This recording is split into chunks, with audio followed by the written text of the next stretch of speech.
So at this point, I'm sure most of you have realized that I am not very formal. I don't stand on ceremony, and I'm not rigid about most things. Last week, I had about 12 prayer requests, some written down in advance, some added during the service. And as I said my prayer last week, I forgot to pray about the farmers and the damage to their crops that have occurred during the recent storms. That is why they were at the top of the prayer list this week. I am human. I forget stuff. But here's the thing. If you give me a request and I finish my prayer and forget something, or something gets left out, or I am praying and you remember something we need to pray about, when I finish my prayer, I want you to yell out, "Hey, Pastor, you forgot the farmers." And I will say, "Oops," if you'll bow your heads with me again. And whoever I have left out will get a special extra prayer all to themselves. I would rather have you point out something that I forgot in the moment than have you mad at me about it after the fact. And because I can't have people thinking that because I forgot a prayer request, I must hate farmers, this Labor Day sermon is dedicated to all the hard-working men and women who farm and ranch and put food on our tables at such a personal cost, and who deserve much more thanks and gratitude than they ever actually get. Speaking of things I forgot, the choir can be dismissed at this time so you can go hear the message. Nothing formal about me.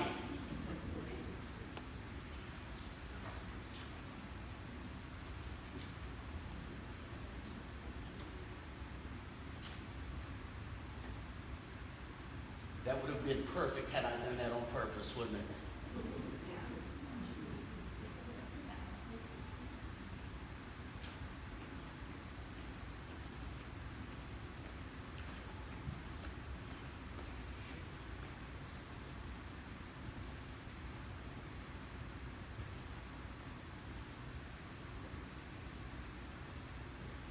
So as I've said, this sermon, this Labor Day weekend sermon, is dedicated to the farmers and the ranchers in America who do so much for us. There was a young city couple, and they were driving down a country lane on their way to visit some friends one day. They suddenly came to a very muddy patch in the road. They didn't stop in time, so their car becomes bogged down and stuck in the mud. After a few minutes of trying to get the car out by themselves, they see a young farmer coming down the lane. He's driving some oxen in front of him. The young farmer stops when he sees the couple in trouble, and he offers to use the oxen to pull the car out of the mud for $50. The husband accepts, and a few minutes later, the car is free. Afterward, the farmer says to the husband, "You know, you're about the 10th car that I've helped out of the mud today." And the husband, he looks around at the fields and he asks the farmer, "Well, when do you have time to plow your land, at night?" And the young farmer said, "Oh no, nighttime is when I water the road."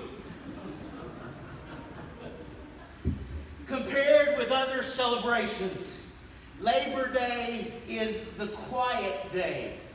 There may be a few students using this as an opportunity for a last fling before knuckling down to the fall term, but for most people, Labor Day is just a welcome day off work.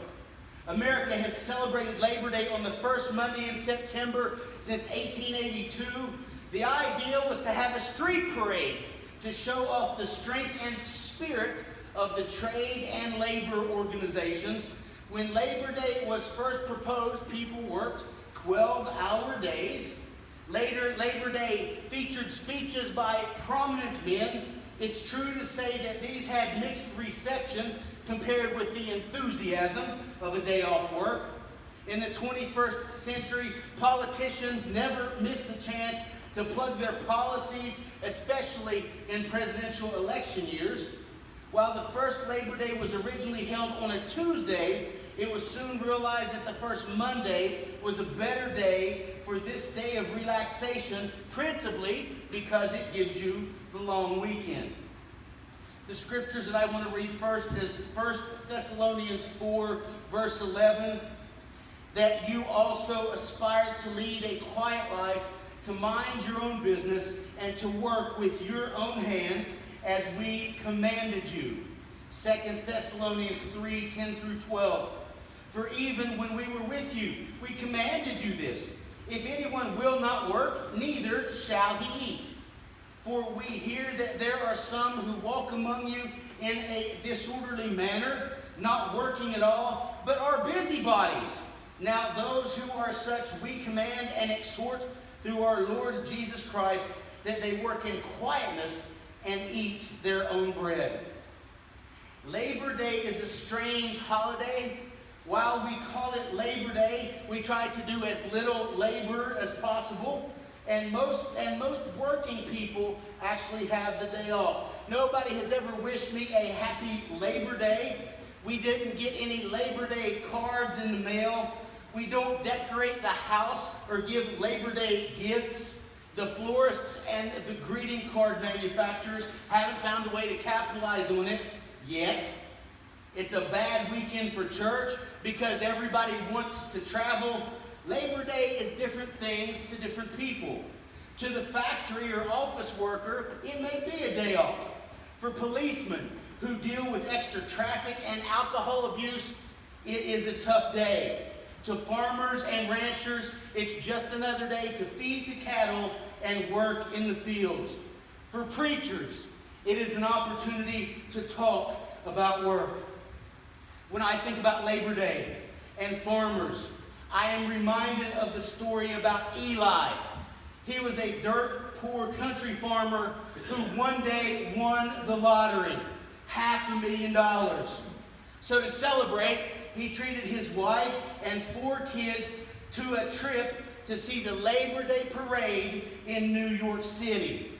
He booked them rooms in the Sheraton International at the corner of Park Circle and Central Park North. They'd never been to any place like New York before. In fact, they'd never traveled farther than their local town. So when they got there, they were completely bowled over by the glitz and the glamour and the excitement of the Big Apple. Eli and his son Billy were particularly mesmerized by a shiny box with silver walls in the hotel reception. They never before came across doors that could move apart and then automatically close again because neither one of them had ever seen an elevator before. So they were totally amazed when a little old lady entered the shiny box and the doors closed on her. The lights on the walls and the doors all started to flash for a minute or so. Then the doors opened and out stepped a beautiful young woman. Eli turned to Billy and said, "Son, go get your mother." Anyway, work is a very important part of God's will for his people. I have another story. This is a true story for you today. The USS Astoria was the first U.S. cruiser ship to engage the Japanese during the Battle of Savo Island in World War II. It was a night action that was fought August the 8th and 9th in 1942. Although the Astoria scored 2 hits on the Imperial flagship, she was badly damaged and sank shortly after noon on August 9th. About 2 o'clock that morning, a young Midwesterner, Signalman 3rd Class Elgin Staples, was swept overboard by the blast when the Astoria's number 1 8-inch gun turret exploded.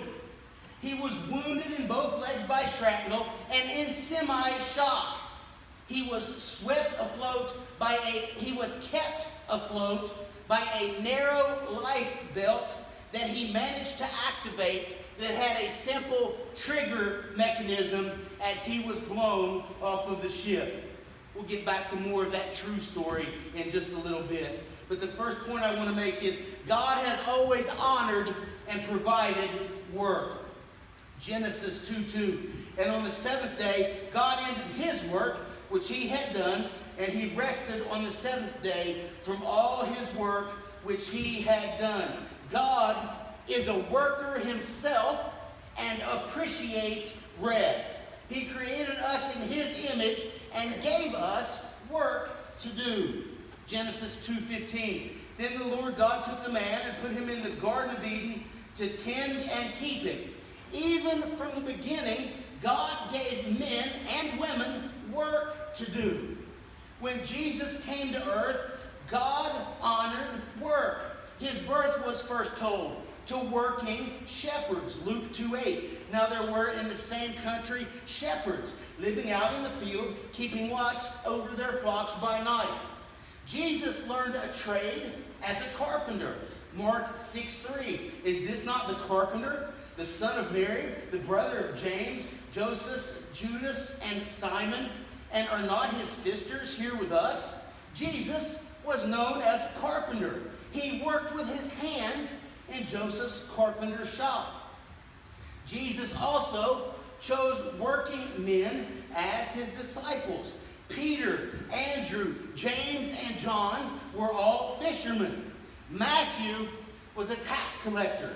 In those days, a tax collector would sit amongst the people and collect the taxes. In many ways, a tax collector was like a politician of today. One year, at election time, a busload of politicians, they run off the road and they crash their bus into a field. When the emergency services arrive, the coach is empty and there's no sign of any of the passengers. There's a farmer there with his tractor, so they ask him what happened to all the politicians. And the farmer said, I buried them. They were taken aback and they asked, they were all dead then? And the farmer said, well, some of them said they were alive, but you can't believe anything a politician says. The Bible does not tell us what Philip, Bartholomew, Thomas, Thaddeus, James, Thomas, and Judas did for a living. But I think it's safe to say they had jobs. Jesus called them from their labors to become fishers of men. He told his disciples in Luke 10:7, and remain in the same house, eating and drinking such things as they give, for the laborer is worthy of his wages. Do not go from house to house. What was Jesus saying to them? He didn't want them to go begging from house to house. Jesus expected his disciples to earn their keep. The Castle Rock, Colorado Wage and Hours Government Department claimed that an old farmer named Chuck was not paying proper wages to his help, and they sent an agent out to interview him. I need a list of your employees and how much you pay them, demanded the agent. Well, replied the old farmer, there's my ranch hand that's been with me 3 years. I pay him $600 a week plus free room and board. The cook has been here for 18 months. I pay her $500 a week plus free room and board. Then there's the half-wit who works about 18 hours every day, does about 90% of all the work around here. He makes $100 a week, and he pays his own room and board. That's the guy I want to talk to, the half-wit, screamed the agent. The old farmer smiled and said, you have been talking to him for about 10 minutes now. So why do many people think of work as something bad? Because sin caused work to be unpleasant. Our scripture this morning, Genesis 3:17-19. Then to Adam he said, Because you have heeded the voice of your wife and have eaten from the tree of which I commanded you, saying, you shall not eat of it.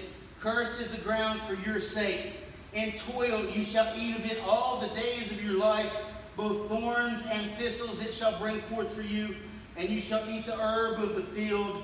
In the sweat of your face you shall eat bread till you return to the ground. Adam enjoyed tending the Garden of Eden until sin changed things. Some of you are very good at gardening and growing things. I often get bags of cucumbers or cabbage. I had a ton of rhubarb. So you folks know how to grow things. There was a New York City hipster that moved to Montana and bought a piece of land. He went to the local feed and livestock store and talked to the proprietor about how he was going to take up chicken farming. Then he asked to buy 100 chicks. That's a lot of chicks, said the salesman. Well, I mean business, the city slicker replied. A week later, the hipster from New York was back again. He said, I need another 100 chicks. Boy, you are serious about this chicken farming, the salesman told him. Yeah, the hipster replied, if I can only iron out a few problems. Problems? Asked the salesman. Yeah, replied the New Yorker. I think I planted that last batch too close together. People think of work as a necessary evil. If we don't have to work, we choose not to do it. Some people do as little as possible. The idea seems to be to get more money for doing less work. This leads to the idea of someone else doing the work for you. Some people choose to be employers. Some people choose to be employees, or they hire people to be their employees to do the work. In America, labor and management are adversaries. Labor wants the most money for the least work. Management wants the most work for the least money. This creates an adversarial relationship. How many of you guys had chores to do when you were kids? Most of us, I think, had chores to do as kids. Have you noticed that today's kids don't do chores? They expect mom and dad to give them money. They call it an allowance. We are raising a generation that doesn't want to work. They expect things to be given to them for doing nothing. I want to go back to our story from World War II. At around 6 a.m. that same morning, Signalman 3rd Class Elgin Staples was rescued by a passing destroyer and returned to the Astoria, whose captain was attempting to save the cruiser by beaching her. The effort failed, and Staples, still wearing that same tiny little life belt, found himself once again back in the water, floating. More of that story in just a little bit. But the second point I want to make is the American work system is not the Christian way. Ephesians 6:5-9. Bondservants, be obedient to those who are your masters according to the flesh, with fear and trembling, in sincerity of heart as to Christ, not with eye service as men pleasers, but as bondservants of Christ, doing the will of God from the heart, with goodwill doing service as to the Lord, and not to men, knowing that whatever good anyone does, he will receive the same from the Lord, whether he is a slave or free. And you masters, do the same thing to them, giving up threatening, knowing that your own master also is in heaven, and there is no partiality with him. Do those verses describe most workplaces?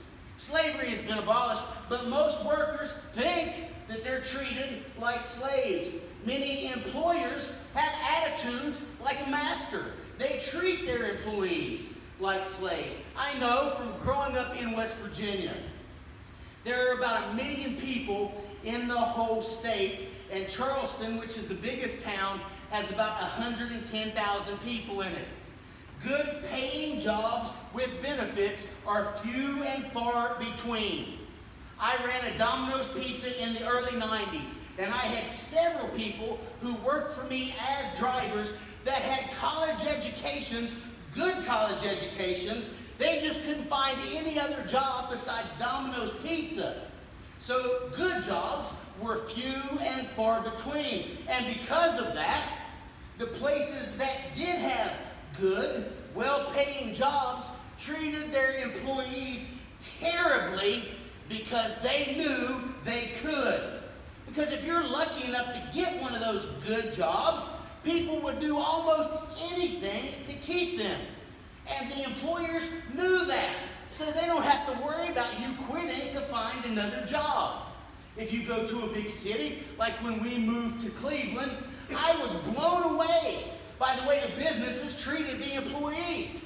If you were a good worker, they gave you gift cards and tickets to sporting events. My first year there, Trish and I went to 10 hockey games, a dozen baseball games, a couple of arena football games, and we didn't pay for a single ticket.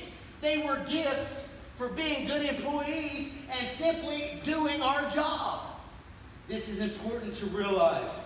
God cares about how we conduct our business and how we treat others.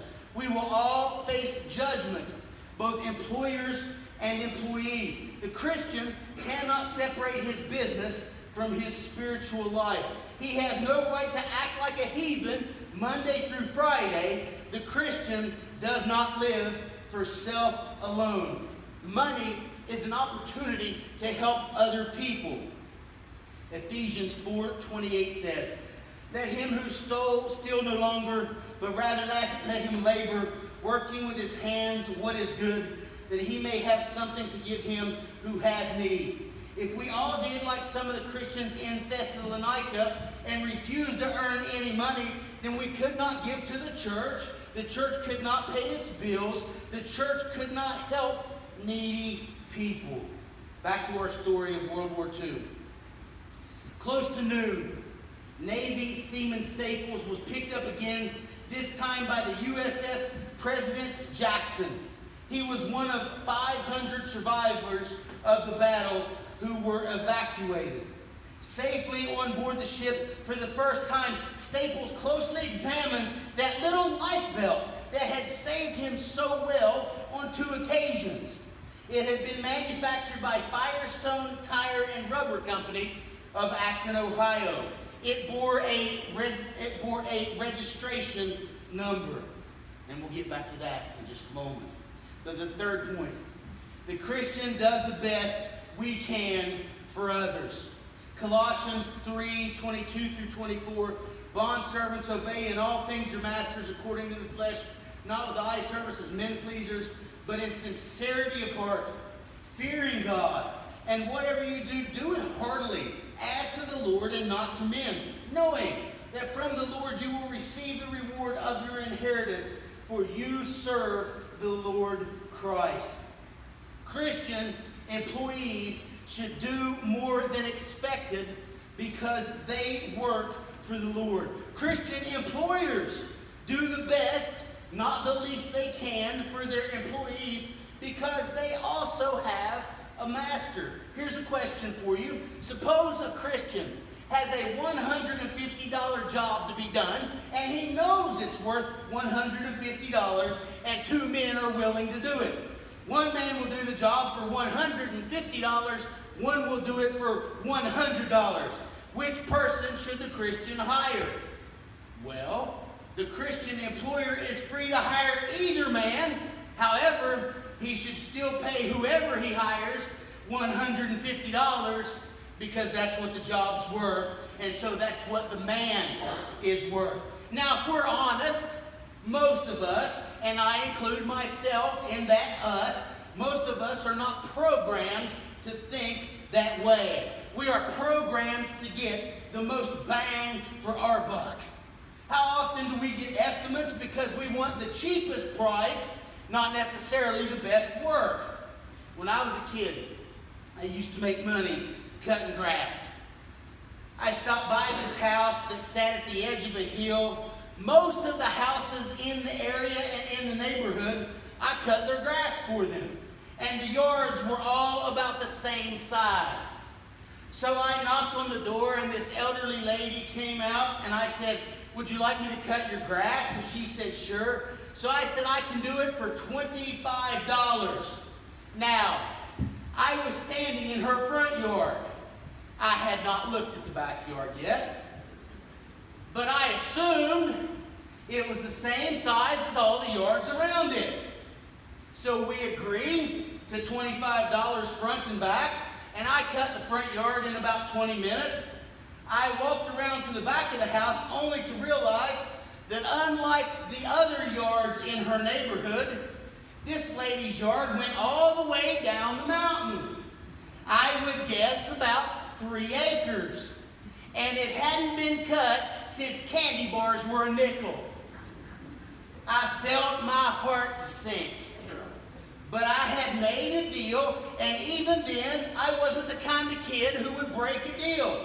So I fired up the mower and the weed eater, and 5 hours later, I finished. I walked up the hill to collect my $25. The lady opened the door. She looked around a little bit. She walked back, and she looked over the mountain, and then said, "God bless you, boy," and handed me $150. I have never been so thankful to meet a Christian woman in my life. Most people would have said, "We agreed to 25. You should have looked at the backyard first." But this fine saint of a lady paid me what the job was worth and not what she could have gotten by with. What's the difference? I never forgot that lady or that story. Little things like that can make a lasting impression on the lives of the people that we meet every day. Jesus says in Matthew 7:12, "Therefore, whatever you want men to do to you, do also to them." If an employee can get by with shoddy work, he has no right to do so. He works for the Lord. Christians know people are more important than property. The Bible tells us repeatedly to love one another. People are so important, it is vital that we treat them right. Listen again to Colossians 23. "And whatsoever you do, do it heartily as to the Lord and not to men, knowing that from the Lord you will receive the reward of the inheritance, for you serve the Lord Christ." So there are rewards for doing a good job. Finally, back to our story about World War II. Given home leave, Navy Seaman Staples told his story and asked his mother, who happened to work for Firestone, about the purpose of the number on the belt. She replied that the company insisted on personal responsibility for the war effort, and the number was unique and only assigned to one inspector. Staples remembered everything about that life belt, and he quoted the number to his mother. It was his own mother's personal code that she had affixed to every item that she was responsible for approving. Do you suppose Mrs. Staples was glad she had done the job well? It pays, both in this life and in the life to come, to do our very best. How we carry our Christian principles into our work is important. Our work performance becomes a Christian ministry. This gives work new meaning and dignity. We can't claim to be Christians if our Christianity is only a one-day-a-week affair. God does not care, or God does care what you do Monday through Friday, whether you are an employee or an employer. There is great encouragement in knowing this. This is the Labor Day weekend. Let's be thankful for the health to do our work, even if you're retired every day that you get out in that garden or chasing those grandkids or great-grandkids is a blessing. Let's be thankful for our jobs. Let's do our work to the best of our abilities. And finally, to sum up, there was a Texas farmer who went to Australia for a vacation. And while he's there, he meets an Australian farmer, and they get to talking, and the Australian farmer shows off his big wheat field. The Texan is unimpressed. He says, "We have wheat fields that are at least twice that large back in Texas." They walk around the ranch a little more, and the Australian shows off his herd of cattle. The Texan, again, is unimpressed and says, "We have longhorns that are at least twice as large as your cows back in Texas." They carry on walking around the ranch, and then the Texan sees a group of kangaroos hopping through the field.